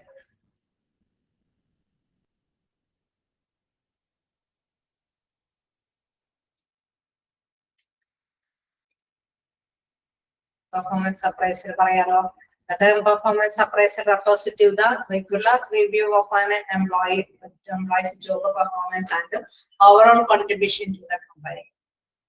അതായത് പെർഫോമൻസുകൾ വിലയിരുത്തുക. അതായത് ഒരു ജോലിയിൽ നിയമിക്കപ്പെട്ട വ്യക്തി അദ്ദേഹത്തിന്റെ റെഗുലർ ആയിട്ടുള്ള വർക്കിംഗ് കാര്യങ്ങൾ അത് വിലയിരുത്തുക എന്നുള്ളതാണ് പെർഫോമൻസ് അപ്രൈസലിന്റെ പ്രധാനമായിട്ടും പറയുന്നത്. Overall contribution to the company, മൊത്തത്തിൽ ആ വ്യക്തി കമ്പനിക്ക് വേണ്ടിയിട്ട് എന്താണ് ലഭ്യമാക്കിയിരിക്കുന്നത് അതിനെയാണ് നമ്മൾ എന്തെന്ന് പറയുന്നത് പെർഫോമൻസ് അപ്രൈസൽ എന്ന് പറയുന്നത്. It is also known as annual review, performance review or evaluation or employee appraisal. Performance appraisal evaluates the employees' skills, achievements, and growth or a lack thereof. Okay, performance appraisal എന്ന് പറയുമ്പോൾ അപ്പൊ വിലയിരുത്തുക എന്നുള്ള കാര്യമാണ് അതിൽ ആ ടേംസിൽ പറയുന്നത് അല്ലെ. It also known as annual review, performance review or evaluation. Okay, ഒരു വർഷക്കാലം നമ്മുടെ ഒരു ജീവനക്കാരന്റെ മൊത്തത്തിൽ വേണമെങ്കിൽ ആനുവൽ റിവ്യൂ നമുക്ക് നടത്താം. ഓക്കെ, ആ വ്യക്തിക്ക് പണിച്ചുവച്ച് കീപ്പ് ചെയ്യുന്നതാണോ, വർക്ക് ചെയ്യുന്ന ആത്മാർത്ഥതയോടുകൂടിയാണോ, എന്തെങ്കിലുമൊക്കെ എററുകൾ വരുത്തിയിട്ടുണ്ടോ, അങ്ങനെ പല രീതിയിൽ ആ വ്യക്തിയെ നമുക്ക് എവാലുവേറ്റ് ചെയ്യും. ഒരു എംപ്ലോയി അപ്രൈസല്, പെർഫോമൻസ് അപ്രൈസല്. ഓക്കെ, അവിടെ പ്രധാനമായിട്ട് നമ്മൾ പറയാണ് തൊഴിലാളിയുടെ വിലയിരുത്തുക, അതേമാതിരി തന്നെ അവരുടെ പ്രകടനങ്ങൾ അല്ലെ, അവര് വർക്ക് ചെയ്യുന്ന കാര്യങ്ങൾ അത് വിലയിരുത്തുക. ചിലരാണെങ്കിൽ വളരെ സ്ലോ ഒക്കെ ആയിട്ടായിരിക്കും ചിലപ്പോൾ വർക്ക് ചെയ്യുന്നത്, പക്ഷെ ഏറ്റവും നല്ല ഫിനിഷിംഗ് ആയിട്ടുള്ള ഒരു വർക്ക് അത് എത്തിപ്പെടുത്തുന്നത് ചിലപ്പോൾ അവരായിരിക്കും. ചിലര് ഭയങ്കര സ്പീഡിലൊക്കെ ആയിട്ട് വർക്ക് ചെയ്യുന്നത്, പക്ഷെ ഒരു 10 ഉത്പാദിപ്പിച്ച് കഴിഞ്ഞ് കഴിഞ്ഞാൽ ചിലപ്പോൾ 4 ആയിരിക്കും ഒരു ഫിനിഷിംഗ് ആയിട്ട് മറ്റുള്ള മാർക്കറ്റിൽ വിപണനം ചെയ്യാനായിട്ട് പറ്റുള്ളൂ. ഓക്കെ, നമ്മൾ എടുത്തു കഴിഞ്ഞ് കഴിഞ്ഞാൽ 10 അവർ ഉത്പാദിപ്പിച്ചിട്ടുണ്ട്, ഭയങ്കര സ്പീഡിലായിരിക്കും അവർ ഹാൻഡിൽ ചെയ്യുന്നത്. ഓക്കെ, അങ്ങനെ വരുമ്പോൾ നമുക്കറിയാം പെർഫോമൻസ് അപ്രൈസൽ നടത്തുമ്പോൾ ആർക്കായിരിക്കും അവിടെ കൂടുതൽ. ഒരു വ്യക്തി പറഞ്ഞ മാതിരി ഒരു 8 ഉത്പാദിപ്പിക്കുന്നുള്ളൂ, വളരെ സ്ലോയിലാണ് ഉത്പാദിപ്പിക്കുന്നത്, പക്ഷെ ആ 8 നല്ല ഫിനിഷിംഗ് ആയിട്ടുള്ള ഒരു ഗുഡ്സ് ആണ്. അതേസമയം ഒരു വ്യക്തി അദ്ദേഹം 10 ഉത്പാദിപ്പിക്കുന്നുണ്ട്, പക്ഷെ നല്ല ഗുഡായിട്ടുള്ള ഒരു സംഭവം എന്ന് പറയുന്നത് 4 ഉള്ളൂ. അപ്പൊ ആരെയായിരിക്കും കമ്പയർ ചെയ്യുമ്പോൾ കമ്പാരിറ്റീവ്ലി ആരായിരിക്കും ഏറ്റവും ബെറ്റർ? കുറവ് ഉത്പാദിപ്പിക്കുന്നവരാണോ കൂടുതൽ ഉത്പാദിപ്പിക്കുന്നവരാണ്? ഏറ്റവും ഉത്പാദിപ്പിക്കുന്നവരാണ് അല്ലെ. അപ്പൊ പെർഫോമൻസ് എപ്പോഴും എവാലുവേറ്റ് ചെയ്യേണ്ടതാണ്. വളരെ സ്പീഡിൽ ചെയ്യാനായിട്ട് പറ്റിയിട്ടുണ്ടെന്ന് പറഞ്ഞിട്ട് കാര്യമില്ല, അവിടെ ആ ഒരു പ്രകടനം എത്രത്തോളം ബെറ്റർ ആണെന്നുള്ളത് മനസ്സിലാക്കേണ്ടതുണ്ട് അല്ലെ. It's also known as annual review, performance review or evaluation. മൊത്തത്തിൽ വേണമെങ്കിൽ റിവ്യൂ ചെയ്ത് നോക്കാം, അല്ലെങ്കിൽ പെർഫോമൻസ് അങ്ങനെ ഓരോന്നായിട്ട് ഇവാലുവേറ്റ് ചെയ്യാം, വിലയിരുത്താം. ഒരു എംപ്ലോയി അപ്രൈസലില് പെർഫോമൻസ് അപ്രൈസൽ ഇവാലുവേറ്റ്സ് ആണ് employees skill, achievements and growth or lack thereof. Okay, അങ്ങനെ വരുമ്പോൾ തീർച്ചയായിട്ടും നമുക്കറിയാം എംപ്ലോയിയുടെ സ്കില്ലുകൾ കൃത്യമായിട്ട് മനസ്സിലാക്കാനായിട്ട് സാധിക്കും അല്ലെ, വിലയിരുത്താൻ സാധിക്കും. ഒരു വ്യക്തിയെയും കൊണ്ട് ഇത്രയും കഴിവുകൾ ഉണ്ടെന്ന് പറഞ്ഞിട്ട് കാര്യമില്ല, അവരുടെ മാക്സിമം എഫേർട്ട് എന്താണെന്ന് വിലയിരുത്താൻ സാധിക്കും. Achievements and growth or lack thereof. Okay, അവരുടെ നേട്ടങ്ങൾ അല്ലെങ്കിൽ അവർക്ക് വളർച്ചയുണ്ടോ, ഓക്കെ, അവര് വലിയ കുഴപ്പമില്ലാത്തവരാണോ അല്ലെ, എല്ലാ കാര്യങ്ങളും നമുക്ക് ആ ഒരു വർക്കുമായി ബന്ധപ്പെടുത്തി നമുക്ക് വിലയിരുത്താൻ സാധിക്കും. ഈ വ്യക്തി വാല്യുബിൾ ആയിട്ടുള്ള പേഴ്സൺ ആണെന്ന് കൃത്യമായിട്ട് മനസ്സിലാക്കാനായിട്ട് പെർഫോമൻസ് അപ്രൈസുകൊണ്ട് സാധിക്കുന്നുള്ളതാണ്. ടേം എന്താണെന്നുള്ളത് കിട്ടിയോ? Remuneration, performance appraisal, training and development.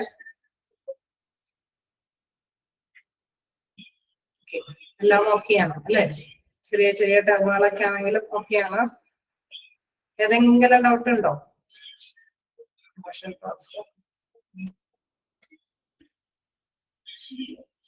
Okay, ഉടൻ വരെയും വന്നു കഴിഞ്ഞാൽ നമുക്ക് ഒരുമാതിരി അല്ലെ ചലഞ്ചസ് ബേസ്ഡ് ചെയ്ത ഹോസ്പിറ്റലിൽ വരെ നമുക്ക് നിർത്താനായിട്ട് സാധിക്കും. നോക്കാം.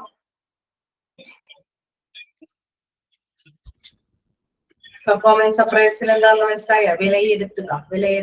ഓർത്ത് വെച്ചാൽ മതി. പെർഫോമൻസ് അപ്രൈസൽ നമ്മൾ evaluate and employees skill. Okay അല്ലേ? Performance appraisal is a evaluation and employees skill. ഈ പ്രൊമോഷൻ ആൻഡ് ട്രാൻസ്ഫർ. പ്രൊമോഷൻ കേട്ടിട്ടുണ്ടാവുമല്ലോ നിങ്ങള് പറയത്തില്ല. പ്രൊമോഷൻ കേട്ടിട്ടില്ലേ? കേട്ടിട്ടുണ്ടോ? പ്രൊമോഷൻ കിട്ടിയെന്നൊക്കെ പറയുന്നത്. ഓക്കെ, കേട്ടിട്ടുണ്ട് അല്ലെ. പ്രൊമോഷൻ കിട്ടുന്നത് എപ്പോഴായിരിക്കും? ഒരു സ്ഥാപനത്തില് ആ സ്ഥാപനത്തില് ഒഴിവ് വരുമ്പോ, മേൽത്തട്ടിലുള്ള ഒഴിവ് വരുമ്പോഴാണ് പ്രൊമോഷനിലേക്ക് അല്ലെ വ്യക്തികളെ നടപടികൾ സ്വീകരിക്കുന്നത്. തീർച്ചയായിട്ടും പ്രൊമോഷൻ എന്ന് പറയുന്നത് വെറുതെ അങ്ങനെ കേസുന്ന പ്രൊമോഷൻ കിട്ടൂല അല്ലെ. നല്ല എക്സ്പീരിയൻസും കാര്യങ്ങളൊക്കെ ഉണ്ടെങ്കിൽ വേണം. സാലറി കൂടി, പ്രൊമോഷൻ കിട്ടുമ്പോൾ സാലറിക്ക് കൂടും, ശരിയാണ്. അപ്പൊ എന്താണ് പ്രൊമോഷൻ കിട്ടാൻ വേണ്ടിയിട്ട് നമുക്കറിയാം വെറുതെ പ്രൊമോഷൻ കിട്ടില്ല. പ്രധാനമായിട്ട് നമുക്ക് വേണ്ടത് എന്താണ്? എക്സ്പീരിയൻസ് അല്ലെ. നല്ല എക്സ്പീരിയൻസ്ഡ് ആയിരുന്നു. നല്ല നോളജ് ഉണ്ടായിരിക്കണം, നല്ല എക്സ്പീരിയൻസ് ഒക്കെ വേണം അല്ലെ. അപ്പൊ പ്രൊമോഷൻ എന്ന് പറയുന്നത് അങ്ങനെയാണ്. ട്രാൻസ്ഫർ എന്ന് പറയുമ്പോഴോ, ട്രാൻസ്ഫർ എന്ന് പറയുമ്പോ ഇപ്പൊ എന്തായിരിക്കും? പ്രൊമോഷൻ ട്രാൻസ്ഫർ അല്ല, വെറും ട്രാൻസ്ഫർ ഉണ്ട് അല്ലെ. പ്രൊമോഷൻ ട്രാൻസ്ഫർ എന്ന് പറഞ്ഞു കഴിഞ്ഞാൽ കുഴപ്പമില്ല, അവര് ജോലിയിൽ നിന്ന് കുറച്ചും കൂടി ഭേദപ്പെടുത്തിയിട്ടാണ് ട്രാൻസ്ഫർ കൊടുക്കുന്നത്. വെറുതെയുള്ള ട്രാൻസ്ഫർ ആണെങ്കിൽ എന്താണ്, ആ ചെയ്തുകൊണ്ടിരുന്ന ജോലി തന്നെയായിരിക്കും, പക്ഷെ വേറെ ബ്രാഞ്ചിലായിരിക്കും ചെയ്യേണ്ടി വരിക. അത്രയുള്ള വ്യത്യാസം. ഓക്കെ അല്ലേ. പ്രൊമോഷൻ എന്ന് പറയുമ്പോൾ ആ വ്യക്തിക്ക് സാലറി ഒക്കെ കൂട്ടി കൊടുക്കും, ഈ പറഞ്ഞ ഇൻസെന്റീവ്സ് എന്തെങ്കിലുമൊക്കെ പാരിതോഷികം വരും. അതേസമയം എന്താണ് ട്രാൻസ്ഫർ എന്ന് പറയുമ്പോൾ എന്താണ് അതേ തന്നെ ജോലി മറ്റൊരു ബ്രാഞ്ചിലേക്ക് ഷിഫ്റ്റ് ചെയ്ത് കൊടുക്കുന്നു, അത്രയുള്ള ട്രാൻസ്ഫർ. ജസ്റ്റ് ഒന്ന് നോക്കുക, അതുകൊണ്ട് നമുക്ക് ചെയ്യാം. Promotion is defined as the movement of an employee from one position to another position of a higher pay grade or salary. അല്ലെ, കൂടുതൽ സാലറി കൂട്ടി കുറച്ച് ഗ്രേഡ് കൂട്ടി കൊടുക്കുന്നതിനെയാണ് പ്രൊമോഷൻ എന്ന് പറയുന്നത്. ചിലപ്പോൾ ആണെങ്കിൽ സാലറി കൂട്ടിയില്ലെങ്കിലും അവർക്ക് ഗ്രേഡ് ആനുകൂല്യങ്ങൾ കിട്ടുമായിരിക്കും അല്ലെ, ഗ്രേഡ് കൂട്ടി കൊടുക്കും, കുറച്ചും കൂടി നല്ല പോസ്റ്റ് ആയിരിക്കും, അതിൽ കൂടുതലുള്ള ഒരു പൊസിഷനുള്ള ഒരു പോസ്റ്റ് ആയിരിക്കും പ്രൊമോഷനിൽ വരുന്നത്. അതേസമയം നോക്കുക, transfer is defined as the movement of an employee from one position to another position at the same pay, grade level or a similar salary. Okay, ഒരേ സാലറി തന്നെയാണോ, ഒരേ പേ ചെയ്യണോ, ഒരേ ഗ്രേഡിംഗ് ലെവലൊക്കെ തന്നെയാണോ, പക്ഷെ ഒരു അല്ലെ ഒരു സ്ഥലത്ത് നിന്നും മറ്റൊരു സ്ഥലത്തിലേക്ക് ഷിഫ്റ്റ് ചെയ്തിട്ടുണ്ടാകും. അതിനെയാണ് നമ്മൾ എന്ത് പറയുന്നത്, ട്രാൻസ്ഫർ എന്നതുകൊണ്ട് ഉദ്ദേശിക്കുന്നത്. ഓക്കെ, അപ്പൊ പ്രൊമോഷൻ എന്താന്ന് പറയുമ്പോൾ മനസ്സിലാക്കുക, അദ്ദേഹത്തിന് അനദർ പൊസിഷനിലാണ് കിട്ടുന്നത് അല്ലെ. അതേസമയം സെയിം പൊസിഷനിലാണ്, from one position to another position at the same pay grade. ഇവിടെ ഹയർ പേ ഗ്രേഡ് ലെവൽ ആണെങ്കിൽ ഇവിടെ സെയിം പേ ഗ്രേഡ് ലെവൽ ആണ്, സിമിലർ സാലറി ആയിട്ട് ആണ് ട്രാൻസ്ഫറിൽ കണക്കാക്കുന്നത്. രണ്ട് കാര്യം നോട്ട് ചെയ്ത് പോവാം. ഓക്കെ അല്ലെ, ചെറിയ ചെറിയ ടേംസുകളാണ് ഇന്ന് വിവരിച്ചത്. ഏതെങ്കിലും ഭാഗത്ത് കിട്ടാത്തതുണ്ടോ?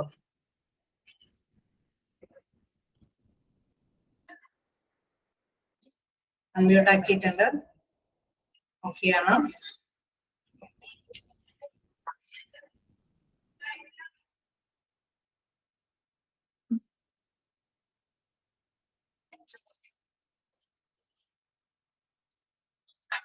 ഓക്കെയാണ്. എന്തെങ്കിലും ഡൗട്ട് ഉണ്ടോ?